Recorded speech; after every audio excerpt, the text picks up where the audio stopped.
আগুনে ভস্মীভূত হল একটি মাটির বাড়ি। সোমবার রাতে গাজলে ঘাকসর এলাকার ঘটনা। স্থানীয় বাসিন্দা নরেশ বসাক বাড়িতে আচমকা আগুন লাগে। আগুনে ঘরের সমস্ত জিনিসপত্র পুড়ে ছাই হয়ে যায়। স্থানীয়রা সাবমার্সিবল পাম্প চালিয়ে আগুন নিয়ন্ত্রণে আনে, তবে কিভাবে আগুন লাগলো তার কারণ সঠিকভাবে জানা যায়নি। আগুনে ক্ষতিগ্রস্ত বিপাকে পড়েছে দুস্থ পরিবার। গাজরে নামলো মুষলধারে বৃষ্টি। মঙ্গলবার সকাল থেকে আবহাওয়া প্রচন্ড গরম থাকলেও দুপুরের পর থেকে অস্বস্তি বাড়তে থাকে। অবশেষে সন্ধ্যের সময় নামলো মুষলধারে বৃষ্টি। বৃষ্টির সঙ্গে গরম থেকে রক্ষা পেলেন সাধারণ মানুষ। অন্যদিকে এই বৃষ্টির ফলে নিচু এলাকায় কৃষকদের ব্যাপক ক্ষতি হয়েছে। কৃষকদের ধান, পাট, ভুট্টা খেতে ব্যাপক ক্ষতি হবে বলে আশঙ্কা।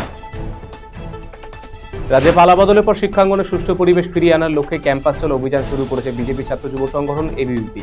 এরই অংশ হিসেবে মঙ্গলবার উত্তর দিনাজপুর জেলার চোপড়া কলেজ পরিদর্শনে আসলো এবিভিপি নেতৃত্ব। সংগঠনের প্রতিনিধি দল কলেজের অধ্যক্ষের সঙ্গে দেখা করে তাদের দাবি দেওয়া সম্পর্কে জানায়। তৃণমূল কর্তৃক দখল হয়ে যাওয়া দোকানঘর পুনরুদ্ধার করলেন রায়গঞ্জের গৃহবধূ। শহরের 13 নম্বর ওয়ার্ডে আদর্শপুল এলাকার ঘটনা। দোকানটির মালিক ছিলেন ওয়ার্ডের প্রাক্তন কংগ্রেস কাউন্সিলর হারাধন দাস। তিনি প্রয়াত হওয়ার পর দোকানটির মালিক হন তার স্ত্রী মানসী দাস। মানসী দেবীর অভিযোগ, 2017 সালে রায়গঞ্জ পৌর নির্বাচনের পর তৃণমূলের দখলে আসতেই পৌরসভা স্থানীয় তৃণমূল নেতৃত্ব দোকানটি দখল করে নেয়। দোকানটি দখল করার পর সেখানে তারা পার্টি অফিস তৈরি করে নিয়েছিল। সেই দোকান তিনি পুনরুদ্ধার করলেন রাজ্যে পালাবদলের পর।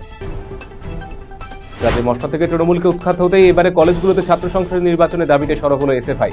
মঙ্গলবার দুপুরে কালিয়াগঞ্জ কলেজের ভারপ্রাপ্ত অধ্যক্ষ ইন্দ্রজিৎ দাসের সঙ্গে এই বিষয়ে স্মারকলিপি প্রদান করে এসএফআই নেতৃত্ব। যদিও স্মারকলিপি প্রদান করে কলেজ থেকে বের হওয়ার সময় এভিপি সমর্থকদের সঙ্গে বচসা বাঁধে তাদের।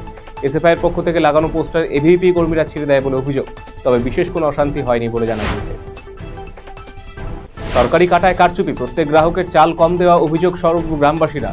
ঘটনা চাঞ্চল্য মালদা চাঁচলে শাহবাজপুর কালীতলা এলাকায়। গ্রাহকদের অভিযোগ, রেশন নেওয়ার পর অন্য কাটায় চাল ওজন করে দেখা যাচ্ছে কম। পরিবার পিছু 1 থেকে 1.5 কিলো করে চাল কম দেওয়া হচ্ছে। দীর্ঘদিন ধরে হচ্ছে এই অনিয়ম। এরপর ক্ষুব্ধ গ্রামবাসীরা রেশন ডিলার আলাউদ্দিন আহমেদকে ঘিরে ধরে বিক্ষোভ দেখাতে শুরু করে।